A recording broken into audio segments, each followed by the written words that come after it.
Thank you, Wendy, very much. I'm going to take just a little bit of time to try to give you some sense, for those of you who are not familiar with Richard Foreman's work, a little bit of what the work is like, so that we can better talk about this next stage of the work that Richard began internationally using film and performance initiatives around the world with various universities and arts groups. First of all, thank you, Wendy, and Management very much for providing us this opportunity to meet and talk with one of the great figures of political American theater, Richard Foreman. He founded the Ontological-Hysteric Theater 38 years ago, 1968, and in that time in New York he's created over 50 theater pieces, which he's written, designed, and directed. In addition to that, he's also worked regionally at various theaters, as well as internationally, using creating pieces with classical and modern plays and opera. He has published 6 collections of his plays. He's won 9 Obie Awards, the Award for Off-Broadway Excellence in Theater. He's won the College Genius Grant. He's been awarded the Penn Laurel Pels Award as a Master American Dramatist. He's won an NEA Award for Lifetime Achievement. One of the awards I find most interesting and curious is he's an officer of the Order of Arts and Letters in France. I didn't know if it was a uniform or a sash. It's a medal. A medal, very impressive. I was reading through some of his writings, some of his plays, essays, trying to figure out how he, in a very short amount of time, I could sort of convey some sense of the work of Richard Foreman. And I was reading a passage in which he said, "For those of you that are academically minded," and then provided an interpretation for some specific moment of his theater work. And I froze in terror, because self-evidently I am academically minded, as so many people in this room.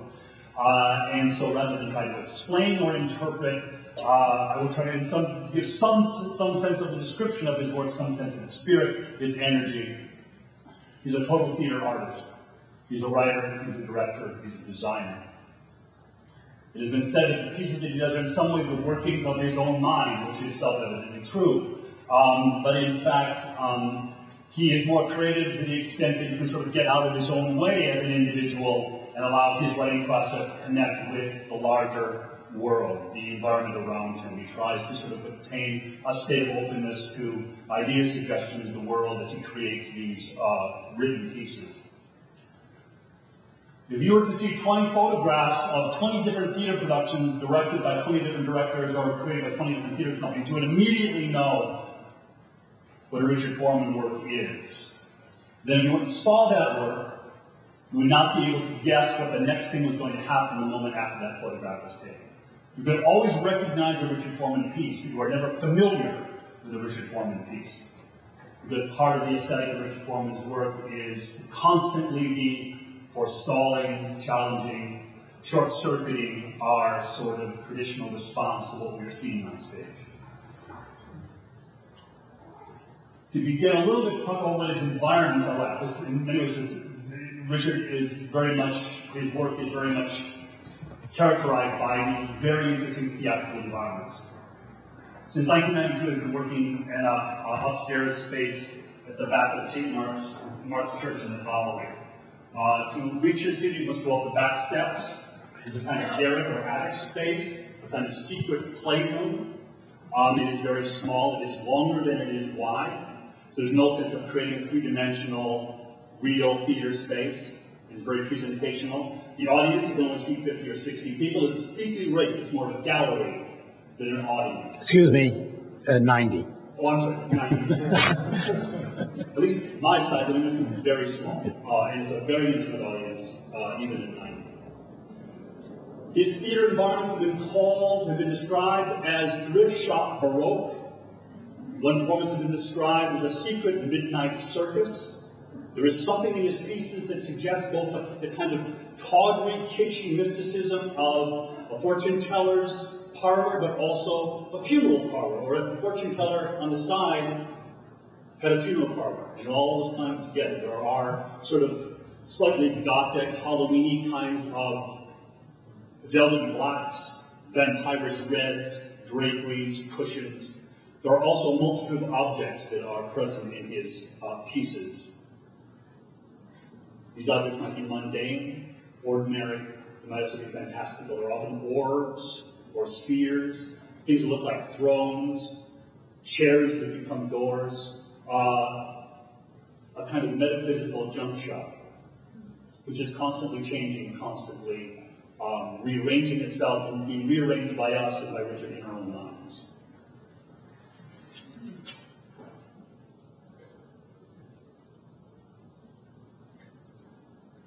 I thought one of the best ways to introduce Richard would be to simply read the titles of his works over the last 38 years. And in between announcing each work, I would do what's called the Rhoda Stare. And the Rhoda Stare is a particular way that actors in Richard's pieces often stop in the middle of some very extravagant theatrical action and freeze for a moment, and then turn and look at the audience silently for a few moments. Derived, as Richard has said, from his interest in Brecht, but I think this is an alienation device less Brechtian and more existential. It was in the middle of a spectacle, we're not sure what's going on, everything stops, and the actors look at the audience. It's called the Rhoda Stare because a recurring character, Rhoda, in a number of displays, played by his wife Kate Manheim, was particularly compelling in this moment of this stare. And I saw Zomboid last night, and the actors periodically stop, turn, and stare. So the audience is in a number of ways constantly made aware of themselves as audience members in the theater. A wonderful description that Richard has made about what his theater performance is like is that there are a lot of lights, sometimes bright white light being shined in the audience's eyes. And he said that what he wants this effect to achieve is kind of like looking at a brilliant sun, at the sun, and it becomes progressively more brilliant until it's so brilliant you have to look away. And by looking away, you see a delicate flower you've never noticed until you look away from the bright, brilliant sunshine. So, Richard's work. Rhoda in Potato Land. George Bataille's Death Row. Symphony of Rats. Eddie Goes to Poetry City, Part 1. Eddie Goes to Poetry City, Part 2. Permanent Brain Damage. The Universe, in parentheses, i.e. how it works. There's something about Richard's performances that are at one and the same time playful, almost childlike, kind of Pee Wee Herman's Playhouse on acid. There is something wonderfully cosmic and metaphysical about them. There is something kind of dangerous. At various moments, as I said, the performances are stalled or forestalled. Bright white lights, loud buzzers, bells go off. Constantly reminding us that we are in a theater and constantly asking us to forestall what we assume is our understanding of the piece and to constantly reevaluate what we're seeing. We are constantly reminded that we are watching and listening to this performance.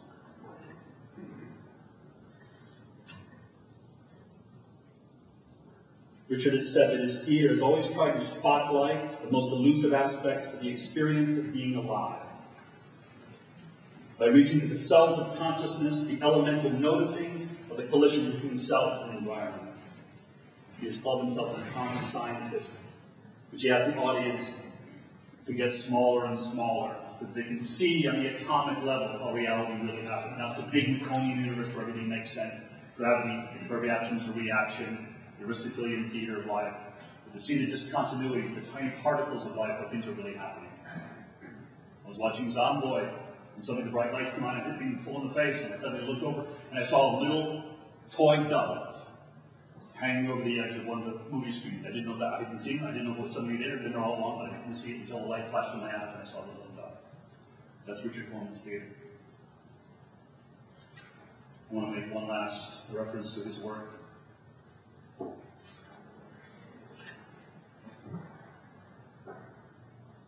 He wants to create a theater that shows you while you may not be able to escape the trauma, you should live it in singing and dancing ways. Therefore, the latent content of the actor's performance should not be the all-purpose sweetness of love, but rather the trauma and stress of the hostile world, which integrated into the composition of the piece as a whole is transformed into an aesthetic celebration. Ladies and gentlemen, Mr. Richard Foreman.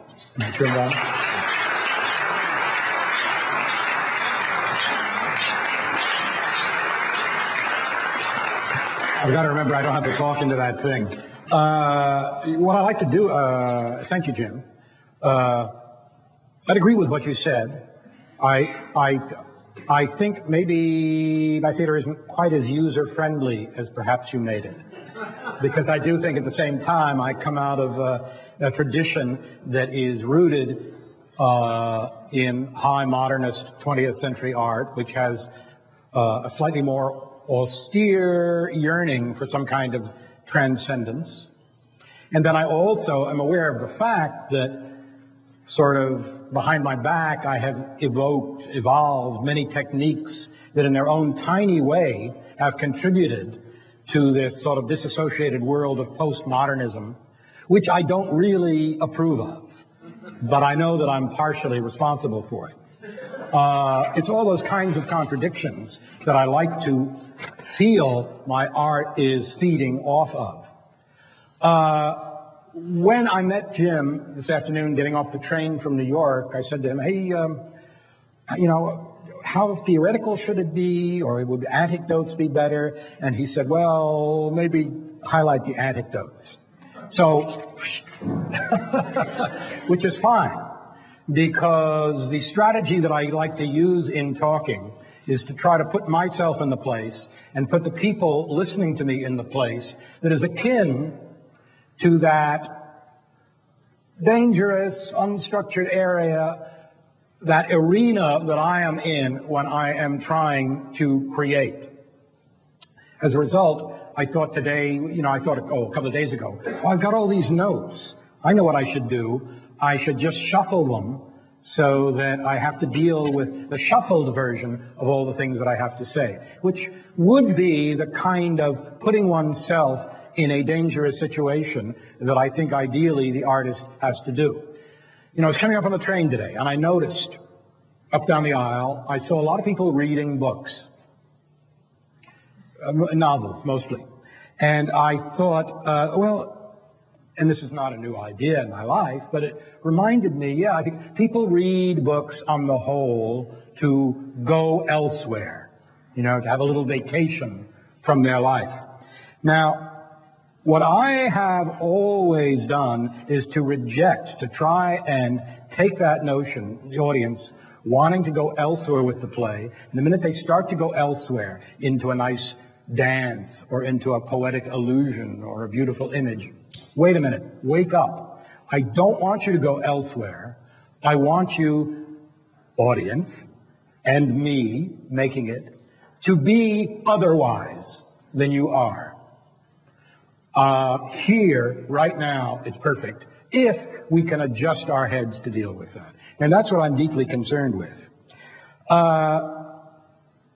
I read the little prospectus about this whole lecture series, Image and Word. I took that very seriously, and I thought, this is heavy stuff, and I better really get into that. So I'm going to sort of speed through that in a way so I can get to the juicy anecdotes. But I began thinking of somebody who was very influential upon me just when I got out of college. I graduated from Brown in '59. And I read this book by, I guess he's forgotten today, I don't know, F.S.C. Northrop was a philosopher from Yale who wrote a book called The Meeting of East and West, where he talked about the lack in the West in those days, maybe a little less today, of a kind of Eastern approach to processing the human being and how they functioned in life. And what he talked about that was terribly stimulating to me was the undifferentiated continuum that he thought Eastern art grew out of. In other words, in the West, you have subject, object, you try to manipulate objects where his theory was, and in the East, this is all blended together and you have a sort of global awareness that does not distinguish in the same logical cut and dried way that we do in the West. And I think this has a lot to do with the way that I have been struggling my whole life, basically, with this issue of image and word in the theater. For me, the big problem in most discussions of this sort are that people assume that the image is a thing that you look at. The word is a thing that you listen to. And I have always been much more concerned with trying to understand the implications in the body, in the mechanism of seeing as opposed to reading, as opposed to listening. So I think that the image should be rather, the discussion of this subject properly should be the question of word, both as heard and as read, versus the visual field. So it's either the oral field or the narrative field versus the visual field, and what that does to the person perceiving either.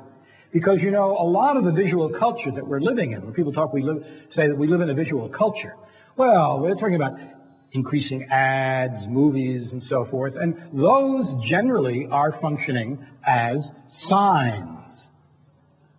Now, signs are, in a sense, akin to words and narrative-driven structures that use words, as opposed to poetry.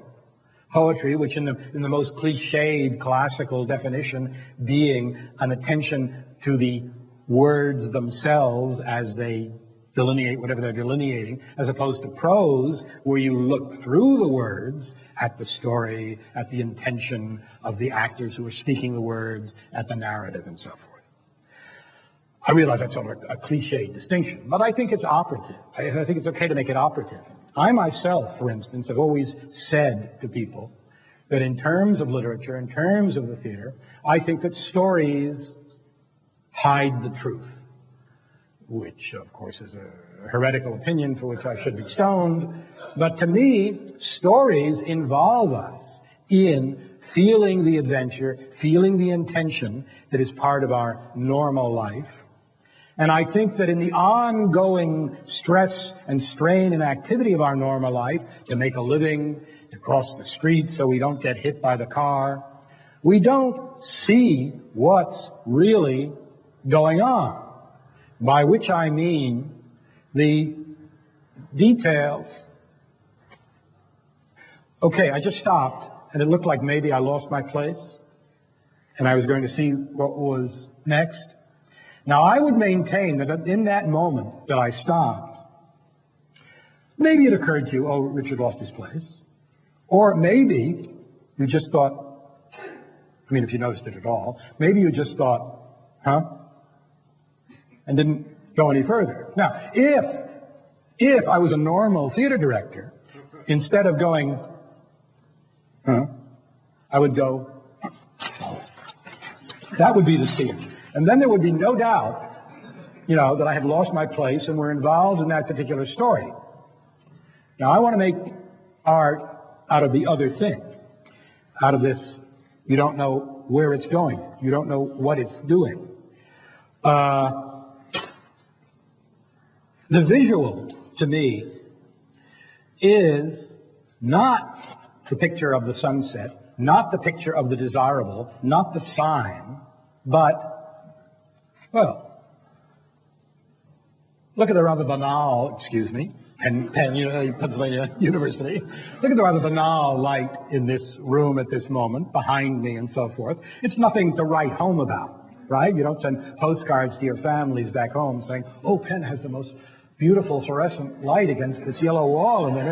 But that's what is going on in life.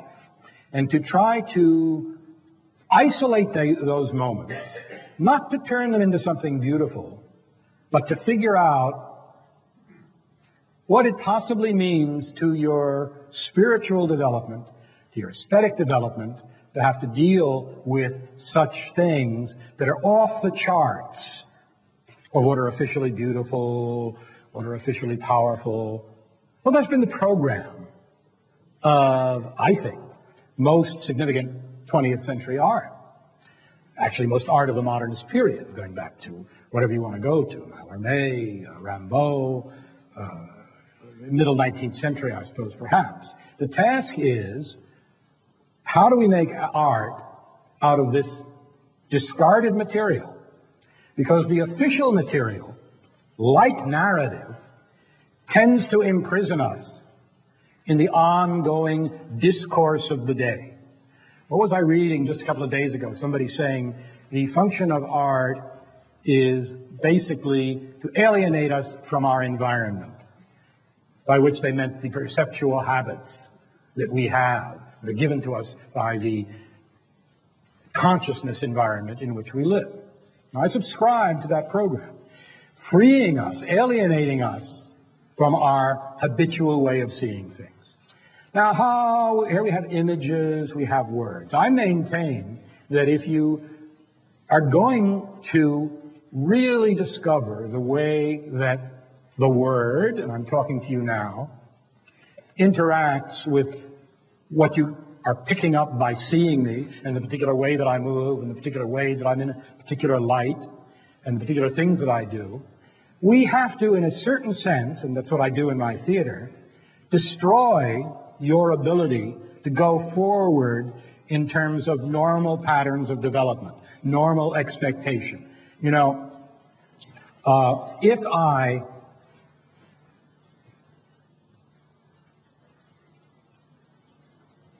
okay, I don't know what went through your head, but I think I know what goes through your head if I go.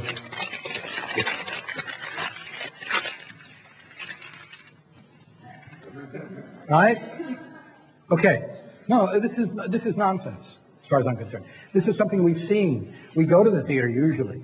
We go to literature usually to enjoy the kick that we get from living out little scenarios like that, to have a little respite from life, maybe to live out an adventure that seems for a moment to be more exciting than what's going on in our life.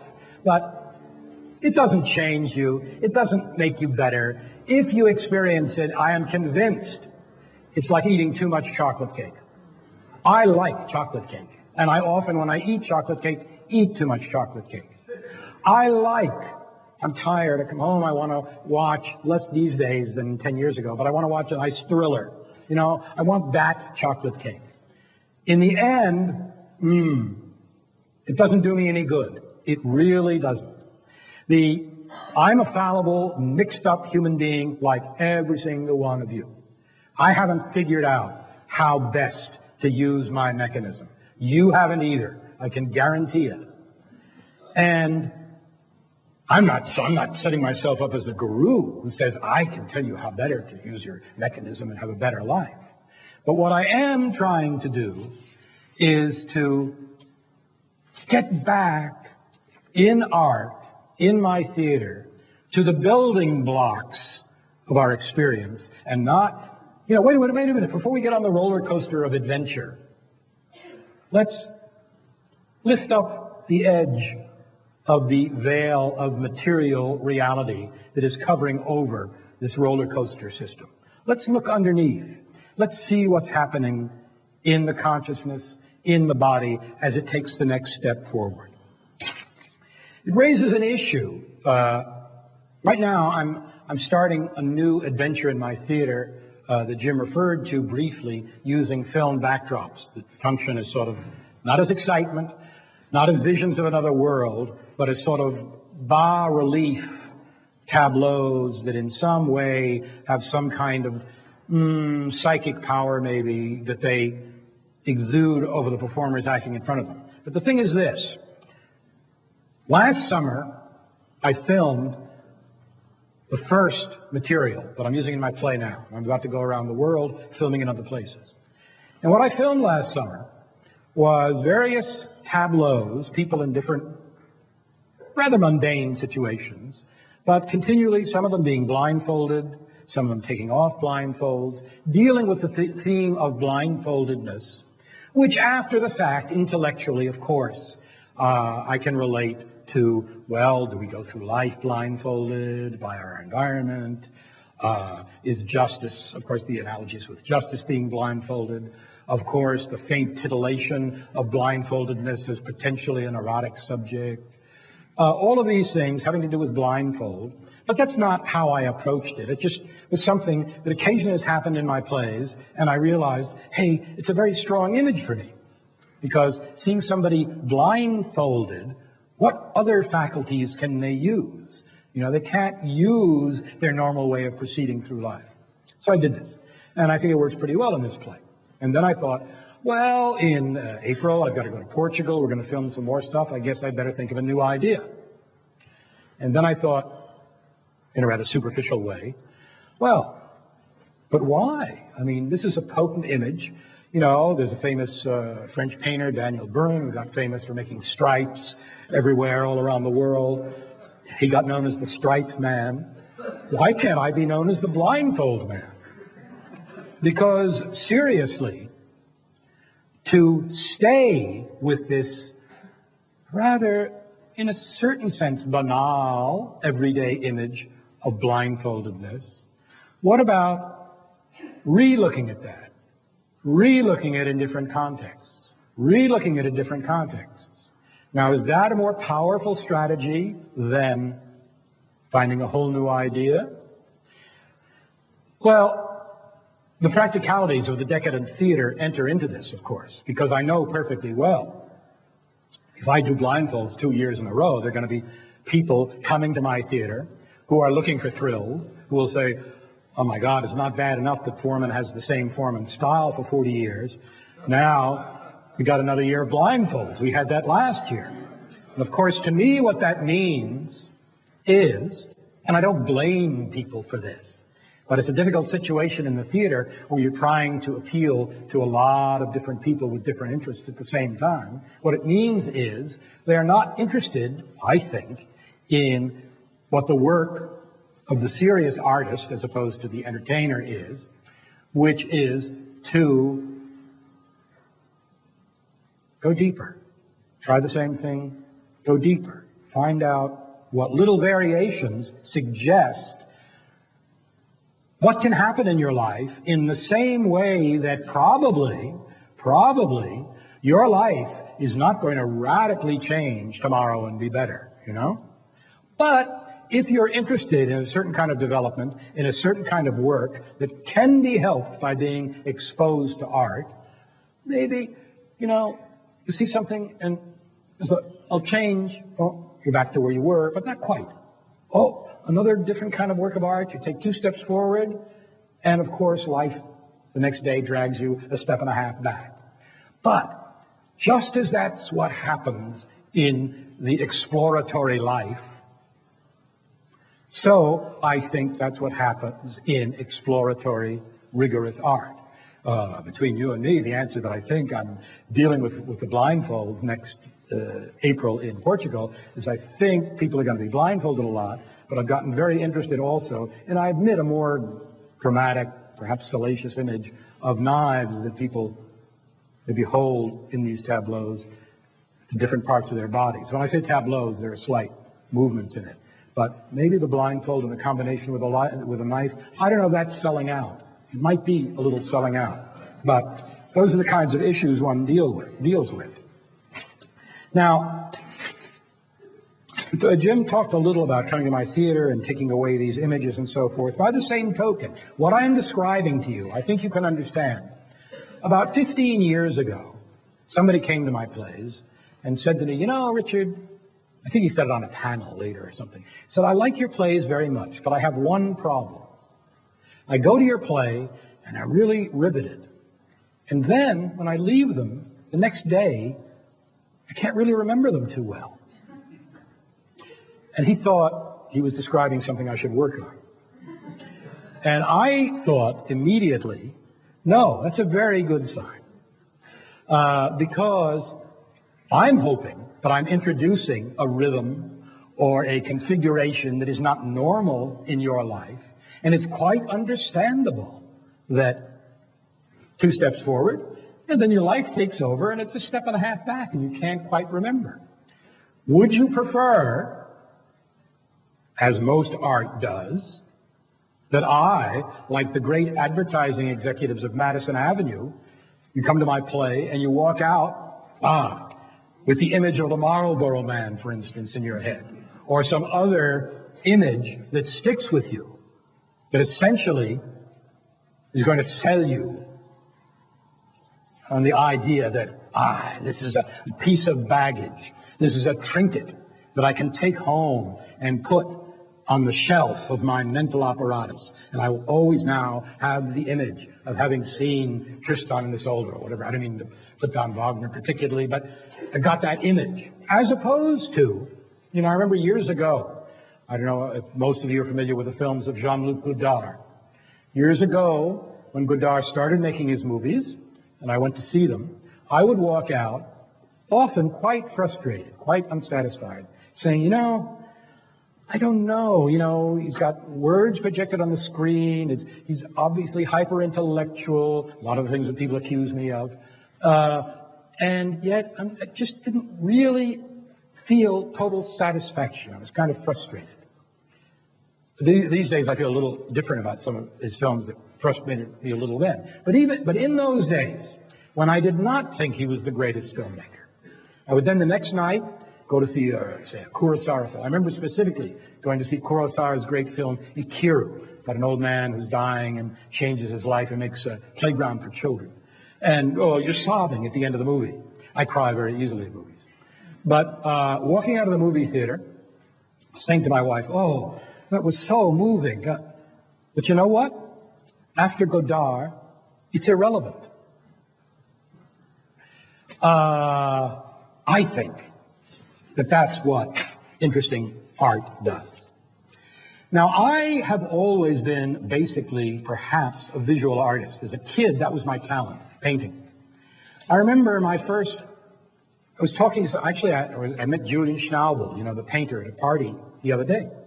And I got on this subject, and I said, the strongest image that I have of the theater, when I was a kid, my parents took me to see the Gilbert and Sullivan productions at the English D'Oyly Card Company that originated the Gilbert and Sullivan productions, did in America in the 50s.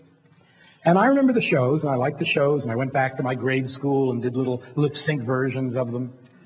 But the thing I will always remember was sitting in the theater just as the overture was starting, and it was in a theater, an old theater that doesn't exist anymore, that had a front curtain that was sort of like a tapestry.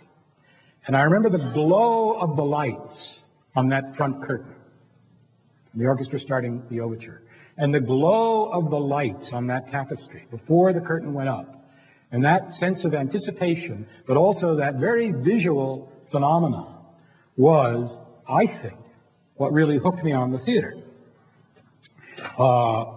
There's a lot more to say about what hooked me on the theater, but I won't bore you with my whole life in the theater. I have 15 pages and I've gone through about 2. So I want to skip now to being a little less theoretical, and I'm supposed to tell you a little more about my theater, which is visual in its orientation. And one thing that I can do is to talk about how it grew. Words, even though I started out as a visual person, I cannot think of making a play without words as the beginning. Perhaps that's because words didn't come as easily to me. But I went to Yale as a playwright, the Yale Drama School. I simply became a playwright after having been a kid, making plays, making scenery for plays that I directed, that I starred in, went to Brown, became an actor at Brown, played all the leading parts, and then my friends were writing plays. And I looked at them and I said, I can do that good. So I started writing plays. And then the Army, I didn't want to go to the Army, so I thought, hey, I'll apply to Yale. And I went to the Yale Drama School and started writing plays. And I was writing plays, imitating Brecht, imitating Giraudoux, imitating Arthur Miller.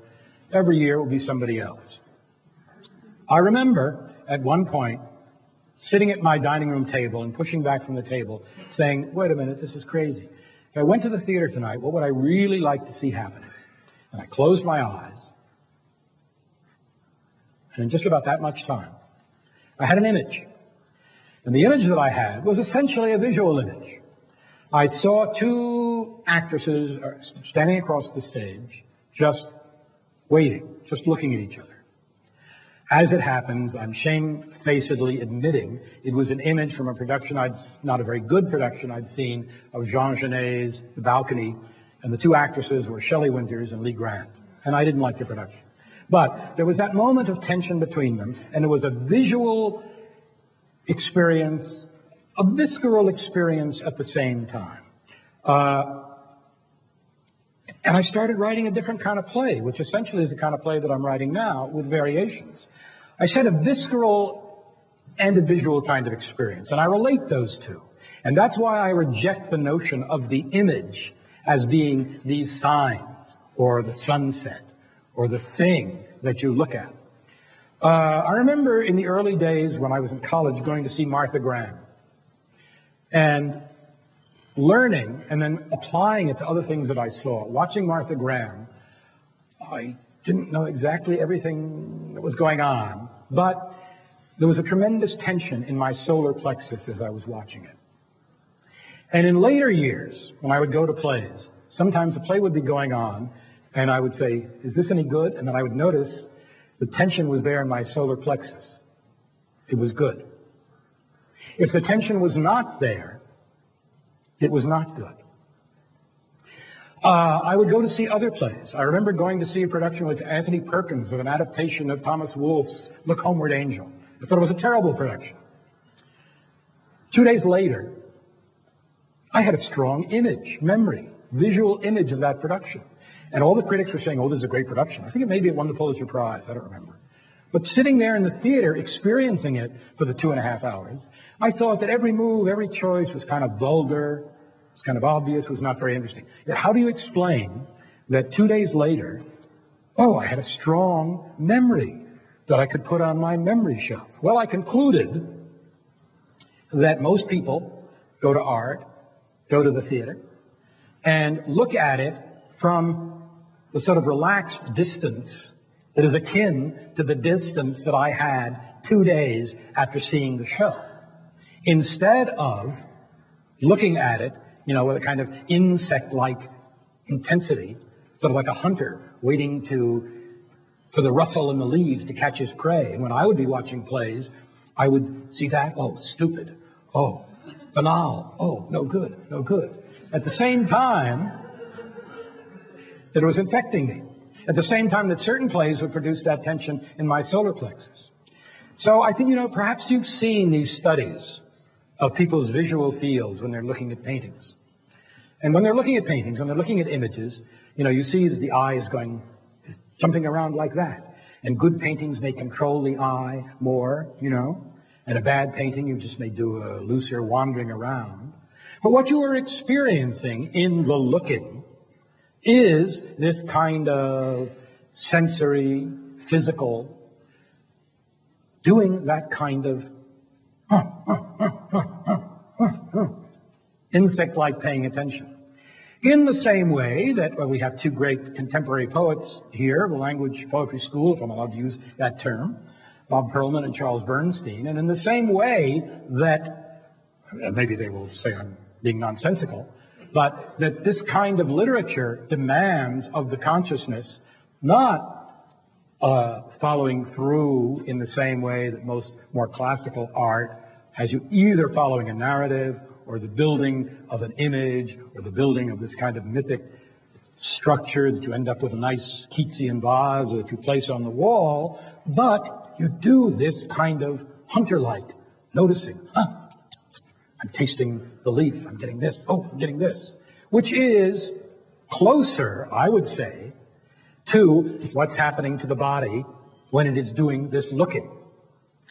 And to me, my task in the theater, as a visual person in the theater, who still has to start with words, is throwing out the normal things that you can identify with and attach yourself with in the theater, in the hopes that I evoke that. Evoke isn't perhaps the right word, that I awaken inside of you that other person who all of a sudden feels that other thing coming to life in you, who is not demanding meaning, not demanding clearly identifiable central theme, though I think in certain ways those are present in much of my work, but is much more interested in just saying, okay, it's like going to the gym. Now, I did not spend my life going to the gym. I hate exercise. Nevertheless, when I had to exercise, and now I had a heart operation last summer, so I have to exercise every day a little bit, and I must admit, you feel better. You feel more alert. And I think that the kind of art I'm interested in, it isn't always so easy to get into. It's like going to the mental gym. And if you take the plunge and work out in that mental gym, your mechanism is better attuned to deal with life in a way that is a progressive way. Forgive me, I don't know the political composition of people here. There are some very conservative thinkers who I think are brilliant thinkers. Well, I'm not. I think of myself as an aggressive thinker. And I think the forces of reaction in people arise because they cannot live with what John Keats called negative capability. The ability to live, alert, to dance on the tiptoes, to be lucid and graceful in a world in which things are not black and white, in which there is not this irritable reaching out after fact, i.e., reaching out after story, reaching out after resolution, but staying in this other place. That, I think, is what makes better human beings, what makes better art, what makes real art, as opposed to entertainment, which we all need sometimes. Now, when I started writing plays, I was immediately interested in kind of visual things that were not, classical, beautiful things. I had actors in strange poses. In the beginning, non-actors, because I liked the presence of a person who was not an actor, and what you saw on stage was a body, and was perhaps a shy, awkward person.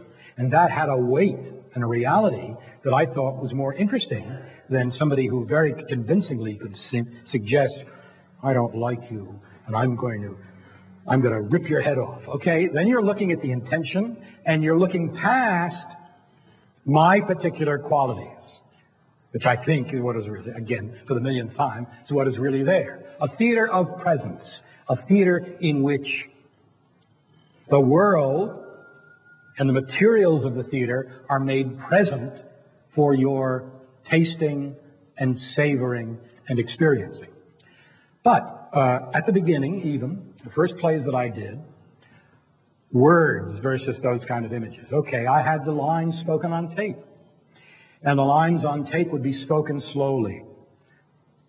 Oh, Rhoda, why are you looking at me?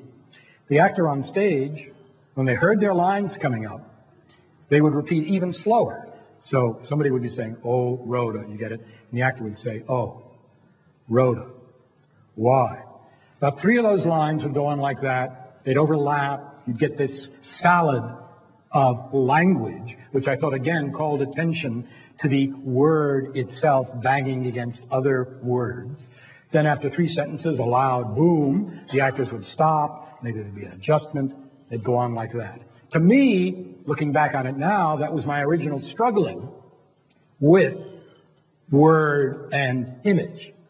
Then it got even more complex than that. There was a stage at which 4 different people were saying those lines, and in the audience, there'd be a speaker here, a speaker there, a speaker at the back there, a speaker at the back there, and the words would come, oh, Rhoda, why are you looking? So the audience would really be in this sea of surrounding language, and the actors, again, repeating at different speeds on stage.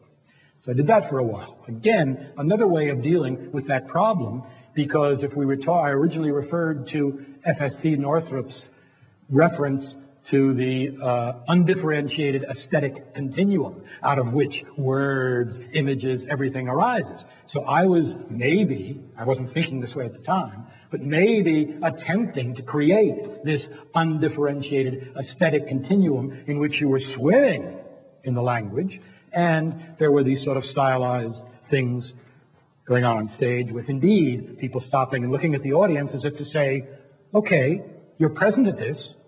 What do you make of it? It's for you. It's for your head.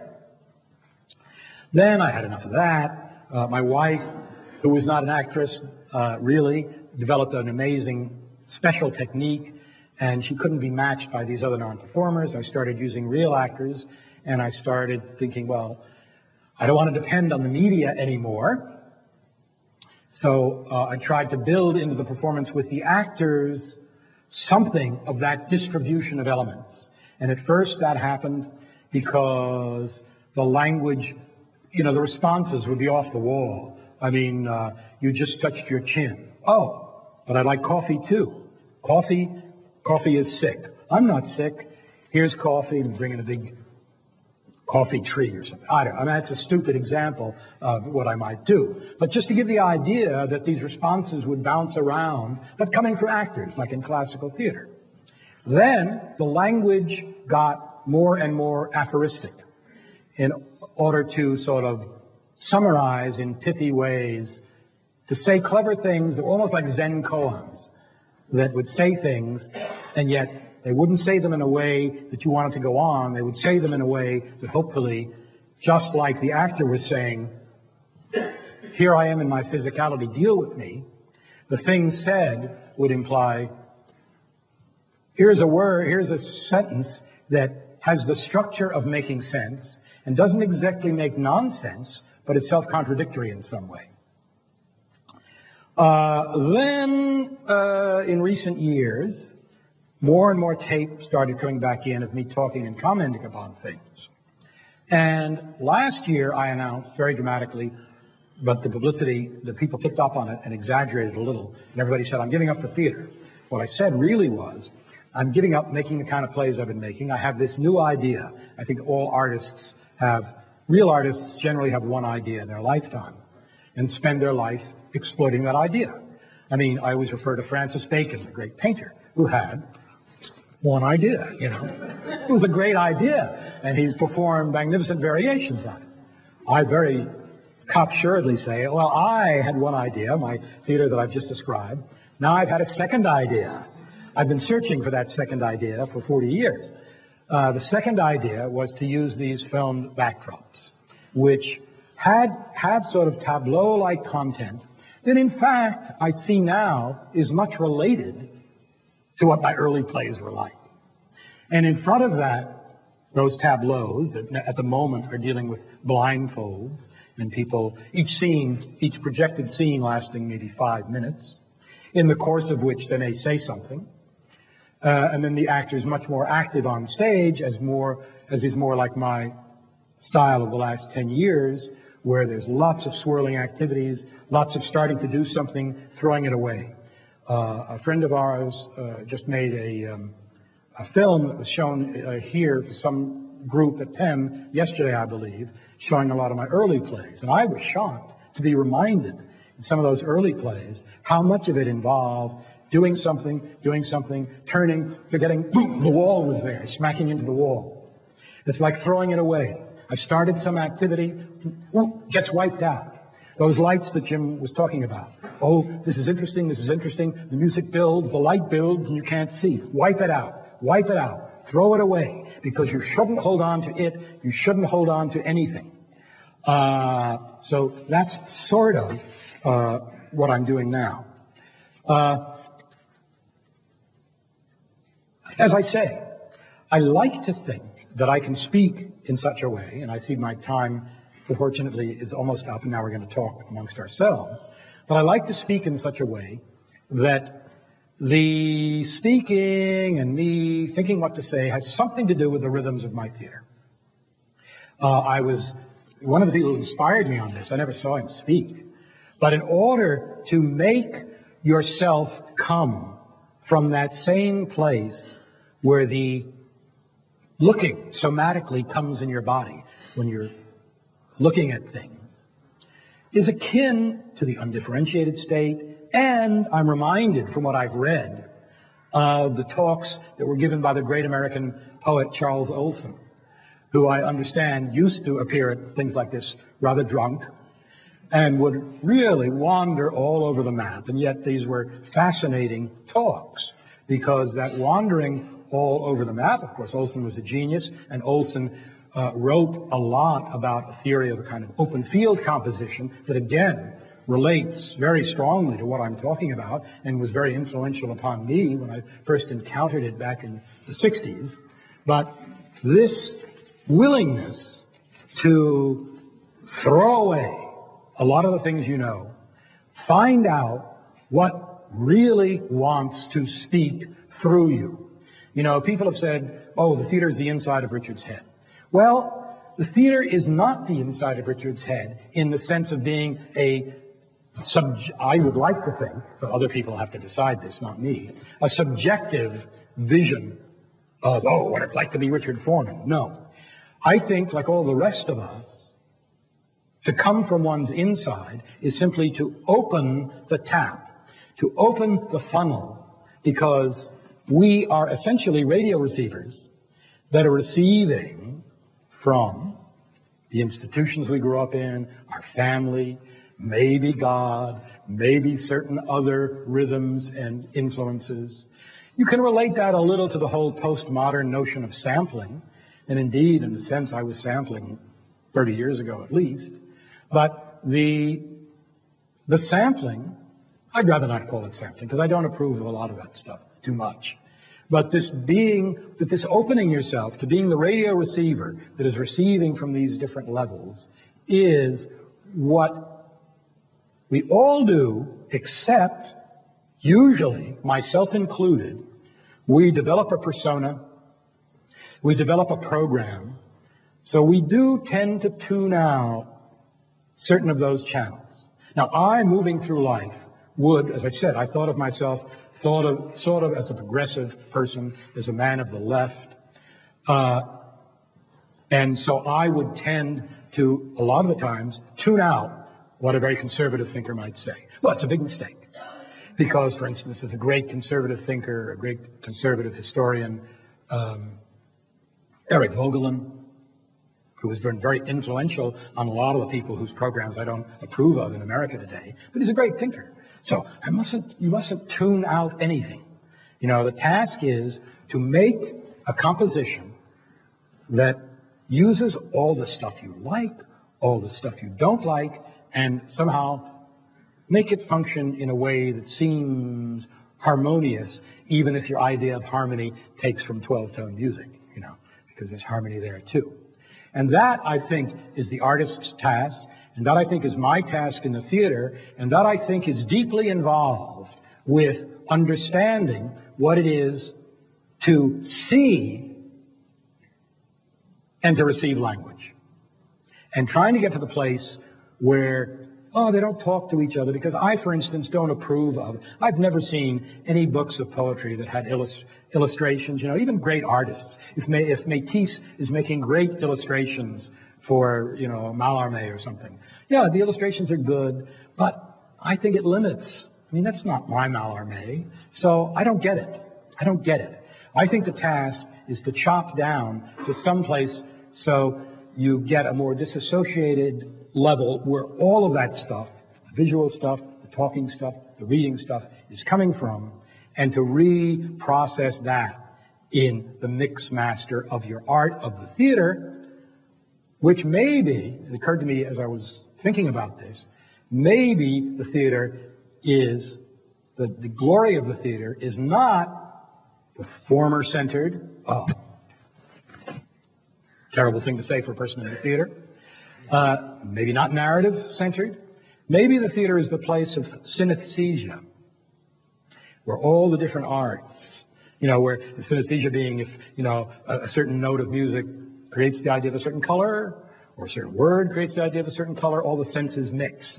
Maybe the theater is a place where something like that might happen. And that's what I try to do in my plays. Oh, before, just to give you one example. I'm doing a play now, a play that Jim saw, called, what's it called? Oh, Zomboid. Okay, scene 2. There's a tableau of just people sitting there, sort of 2 rows of people sitting there, sort of like you're sitting, take 2 rows. Some of them are blindfolded. 5-minute scene. About 3 times in that scene, a woman says, suppose I were to postulate, things never under control are under control backwards. A minute later, she repeats that. 2 minutes later, some guy, also in the scene, says, if you were to postulate things under control, things never under control, are under control backwards, then I would have to deal with that. As that's going on, different things are happening, such as a girl is lying down on the ground with her legs up, almost in a gynecological position, but believe me, not obvious and not as vulgar as that sounds. And they put a big ball on her, a big white ball, and then they put a big stuffed donkey on her, because there are a lot of donkeys in this play. And then, as those tapes are going on, another voice, a slurred voice, is saying, please. Another voice might be saying, postulate. There's fragments of music coming in. Oh, oh, oh. And then, chantez avec moi.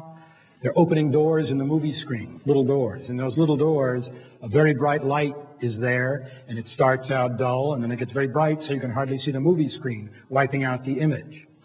A variety of activities like this, and a variety of different word treatments and phrase treatments to make, I would hope, a kind of combinatory music image thing that puts you in a place of a different kind of seeing, of experiencing, of perceiving than you normally do in the theater. And admittedly, it's not for everybody. Well, for 40 years, a certain number of people think that I'm a terrible phony and pretentious, and other people seem to like what I do very much. But that's the battle that I've been fighting, intimately tied up with this issue of words and images.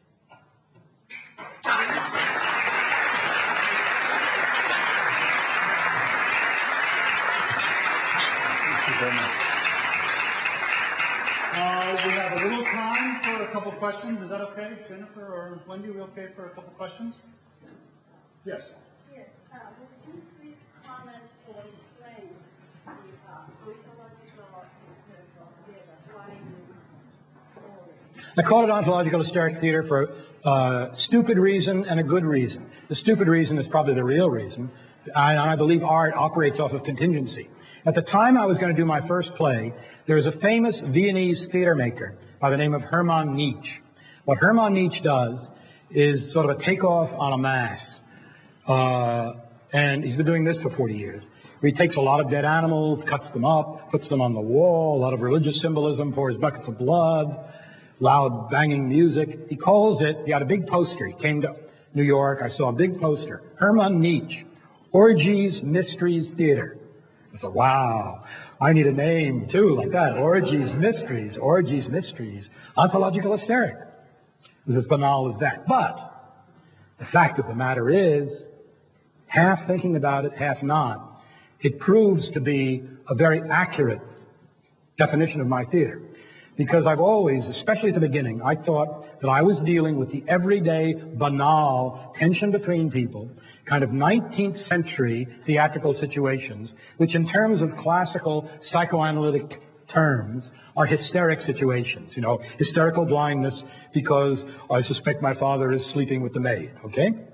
So it was hysteria as the basic syndrome of the basic hidden plot configurations of my plays. Now within that, in terms of these various techniques of chopping up words and having them come through in different ways, I thought I was opening a window to let the air of ontological concerns blow through. Ontology in philosophy being the study of being as a category, as opposed to, you know, the tree is green, okay, but ontology is the isness of that is. What does that mean? So I indeed make, and still make, ontological-hysteric theater.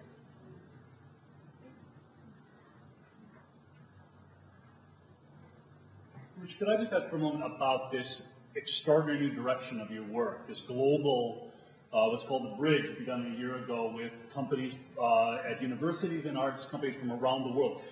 Could I just talk a little bit about the mechanism of that? Are people invited to work with you? Yes. Yes. We are looking for places to go. One of the reasons is, you know, we toured I used to work a lot in Europe. Then I never toured too much in America because it's hard. We don't have a permanent company.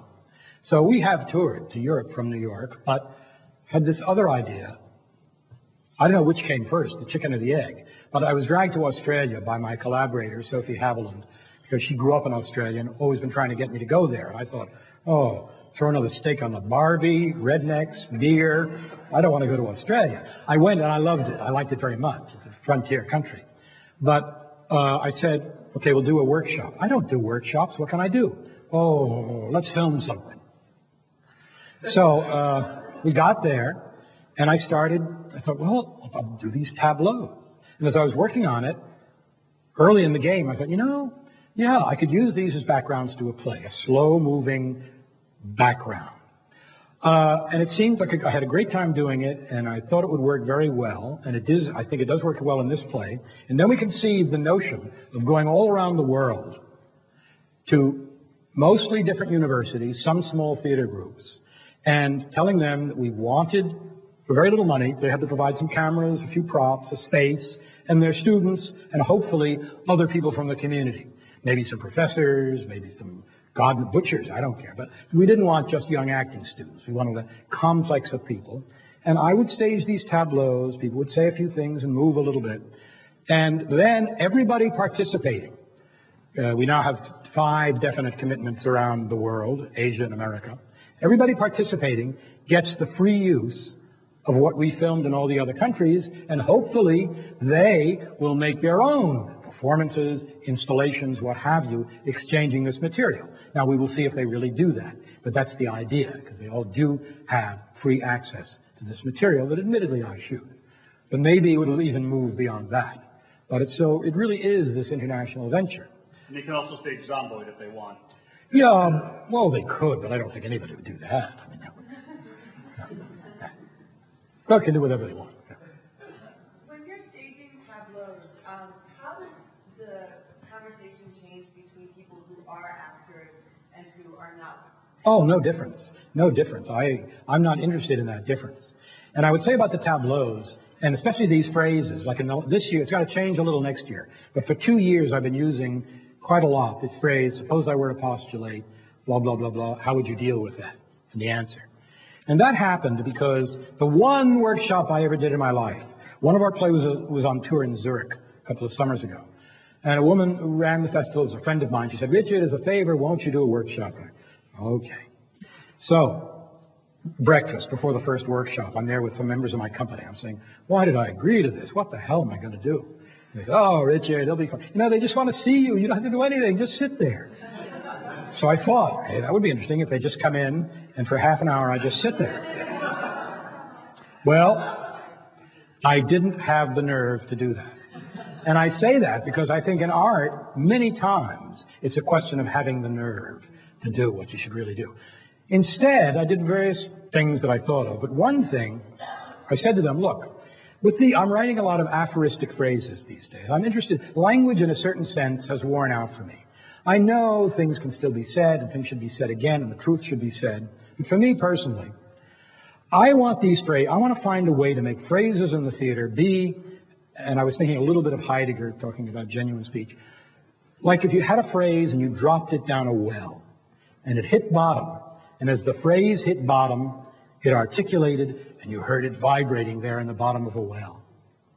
So let's make this experiment. You sit there, and you say, suppose I were to postulate, blah, blah, blah, blah, how would you deal with that? I gave them a stupid phrase, like, suppose I were to postulate, the sky will be blue tomorrow, how would you deal with it? And say, wait 30 seconds, repeat it, do that 3 times, then you are going to say, if you were to postulate, the sky will be blue tomorrow, then I would have to deal with that. So we did that for a little bit, and to me, I said, well, I don't know about you, but to me, using that form really makes that phrase sink into me. They all said, yes, yes, yes. Maybe they all said, yes, yes, yes, because I was running the workshop. But it gave me the idea of, dare I use that in a performance? Now, again, I didn't quite have enough nerve. Last year in the play, at one point I thought, hey, I'd like to do a play where that's all that happened. Well, this is the theater, this is the audience. So I used it in certain sections of the play, my favorite sections, by the way, but there was a little other stuff going on. People were carrying a big vase of flowers. One person was saying it behind this big vase of flowers. Different things were happening to perhaps soften the impact or perhaps make it bearable. I don't know. But that's how it happened. That's how it happened. It all grew from that. Do you think that anything changes or transforms when your theater is translated onto film? Because I saw the film of your work yesterday, and I was wondering what your reaction to that. I think actually the guy who did it, Jay Saunders, who's on our board, did an amazing job. That being said, I've always been horrified by the world that we're moving into, where you have to have your theater in video. Because, especially in my theater, there's so many things that are cold, that are saying to the audience, keep away in my theater, that I think, in a sense, sometimes video emphasizes that. It emphasizes the awkward nature of it, whereas to me, it's the interplay, it's the dialectic between that and the fact that these are real palpitating bodies, the set is real material, and it's very real. Plus the fact that even though there's sometimes a little glass wall between parts of the stage and the audience, there's also string and other stuff coming out into the house. In the play this year, there are little light stands coming out into the audience. So you are in it, you are in the room of the play. At the same time, various techniques of the play are saying, keep back, keep back. And I don't think video can capture that. When people make videos of my play, they send it to me, I look at it, after 20 minutes, I go, oh my God, this is so awful. The play can't have been that bad. A year later, when I look at it and I've forgotten the play, I look at it, it's okay, it's okay. Not great, but okay. It's not the play. But this keeping back reminds me, this glass wall, years ago, my hero when I was a young man, when I was about 15, 13, the great post-war French director, Jean-Louis Barrault, who was the great artistic director in the French theater, who did all the premieres of all the plays by the serious playwrights and used a lot of famous artists doing his sets. I went to see him when I was 13 in New York. He was my hero. Years later, when I first got to go to Paris, I was doing my play in Barrault's theater. One of the biggest thrills of my life was walking into that theater, and there was Jean-Louis Barrault. Ah, Richard, bonjour. I had done very little at that point in New York, and it was a big thrill. Then we did our play, and a lot of funny stories in that, but a lot of things happened. But at the end, the play, because a lot of the audience walked out, as they did in my early plays, because it was very austere. Barrault, at a party afterwards, came up to Kate, my wife and I, and he said, Richard, Kate, your play, I've been thinking about it. It was very interesting. I have one thing to tell you. You cannot make theater behind a wall of glass. Now, he meant with that technique that keeps the audience away. Ironically, in later years, I have also made theater behind a physical wall of glass. But you can make theater behind a wall of glass. Not for everybody. Not for everybody, but for those people who are interested. Richard, your performances, I'm sorry. You use the phrase, this might not be for everybody. Are you concerned with the reaction afterwards? When they thought of that, since they walked out, were they uncomfortable? Was that good? In the early days when they walked out, I made my theater in the early days in the context of one of my gurus. Jonas Mekas started the so-called underground film movement in New York. And I hated everything I saw in the theater in those days, including the experimental theater. And I saw underground film, and I thought, these people are making art. And I got very friendly with Jonas and a lot of the filmmakers. And they thought I was great. So when people walked out, they're not really interested in art. These days, I would not react that way. Because we all have inside of us many different people. I have the Richard who wants to make high art, and I hope I'm making plays as rigorous as Mallarmé was making poetry. On the other hand, I'm an upper-middle-class Jewish boy whose parents wanted him to be a big success. And when I see people in my theater, as I still do, of course, I'm looking at my watch, by the way, but I'm being an audience member, I get anguished because middle-class Richard, who's still alive inside me, wants everybody to love what I do. And I'm anguished when sometimes I get a bad review, of course. But that's part of the mix. But I would not know how to make things that did anything other than try to make me, as I watch it, have that tension in my solar plexus. And then hope that there are enough other people in the world who will experience something similar. What else can I do?